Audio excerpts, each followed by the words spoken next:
I met a gypsy. He's the next, like, probably superstar, and he's going to have his run until Jett grows up, because then he's going to have his hands full with a different type of freak show, man, because Jett is just something else, man. Just talk about giving the gift. That he was given the gift. And so they better all have their fun now, because when that kid gets on a 450 and gets through a rough year or two, they're screwed, like way screwed. So enjoy the bubble you guys got now, because that kid's coming too, and he's going to be a problem for everybody. So lay out Jett Lawrence's career for me as you see it right now. After watching what he did this season, like, what's the moves he makes?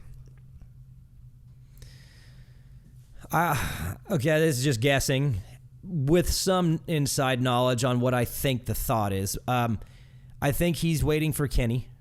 I think he goes into Kenny's seat whenever Kenny's gone. So if Kenny goes 1 year, he's in. I think he goes in pretty quick. I think Jett will go onto that bike when Kenny's done.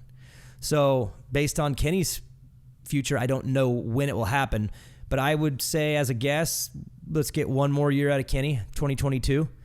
Jett probably goes next year, and I mean, I'll say it, even though it's hard for me, because it's my job is to be very equal to these guys, right? I'm not supposed to pick sides here, and I'm not picking a side because he's not like my guy, but this is what I believe.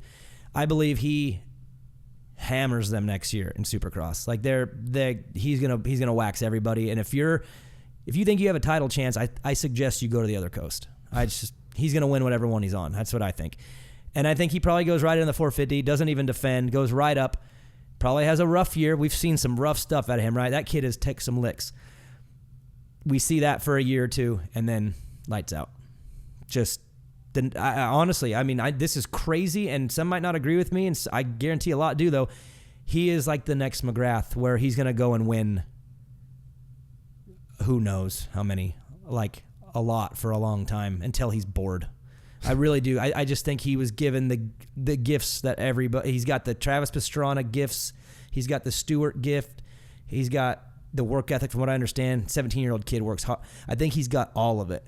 So the one thing that can throw him off is fame, straight up. That's the only thing, in my opinion, that could steer his ship, is if he gets too famous, too quick, too young, and does some silly decisions with that fame that distracts him, because this sport, you can't be distracted, at least during the season.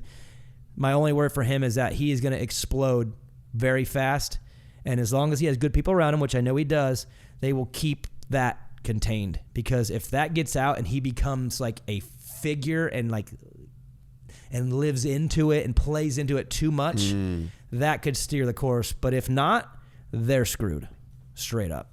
So what do you see in him on the floor standing at Supercross that makes you feel okay about that prediction? Natural touch.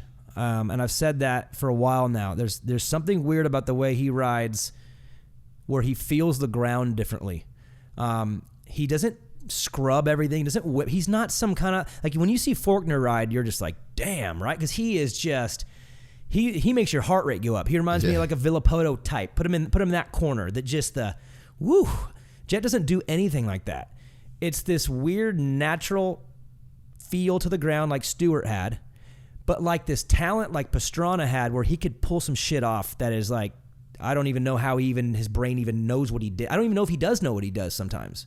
So it's this natural ability to feel the ground, understand what's underneath him, and go super, super fast without much crazy effort. When he does get crazy, you ever know, he does get a little squirrely when he kind of breaks out of that comfort zone.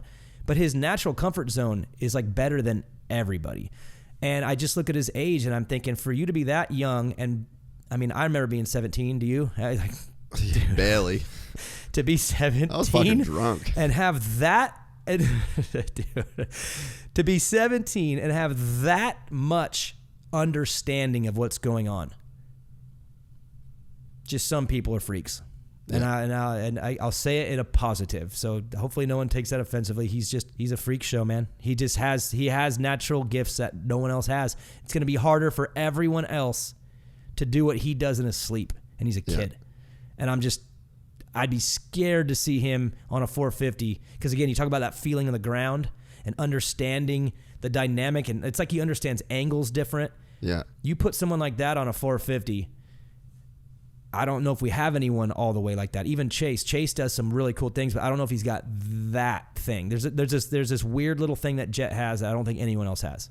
And I haven't seen it since Pastrana, and I know they don't look the same, but somehow does things on the bike that don't make sense, and it's just easy. Yeah. And he has that.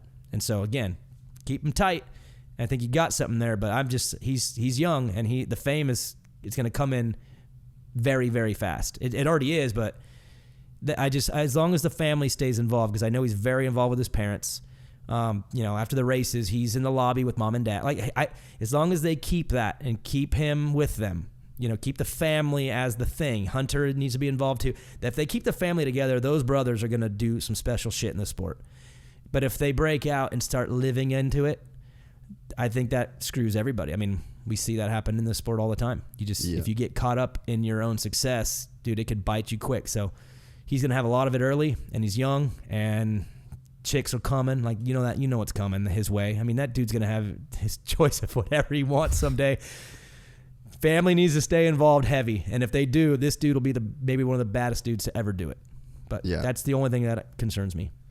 So. I get the feeling we're going to watch some motos outdoors where the track's going to be like completely fucked, and you're going to see Jett get a whole shot. Yeah, he might get like 8th in the first moto, but then the second moto, he's going to get a whole shot and just get to do what you said, like just ride like how he's just going to cruise around and fucking have fun. And that's going to be like a 45-second moto win. But the moto before will be 8th. You are right. Like there is some times where he's just going to look so ridiculous on a bike and just make it look so easy and just get into some weird zone where like he doesn't even have to, like he just floats around the track. Like I can see that happen. And I mean, it's funny that you say like, oh, I'm not allowed to have sides. I look at you guys it's funny, like all of you guys over there that's like the media. I'm like, hey, I ain't that guy. I ain't in the media. I can have my fucking guys. Jett Lawrence, Hunter Lawrence, they're my boys. So I'm like, I get to have that.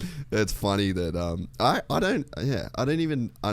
I guess I understand that like you guys that are technically professionals in that media game can't play favorites. But I just sit over here and I'm like, hey, that's my boys. I got my favorites. Yeah, I'm going to talk good about them forever, and that's how this shit's going down. But I honestly think you're right. Like I've seen those. Like Ronan, you've been lapped by Jett twice on a 65. Yeah, Warwick Club Day. My producer Ronan, they're about the same age. Lapped twice on a 65 on like a huge fucking outdoor track.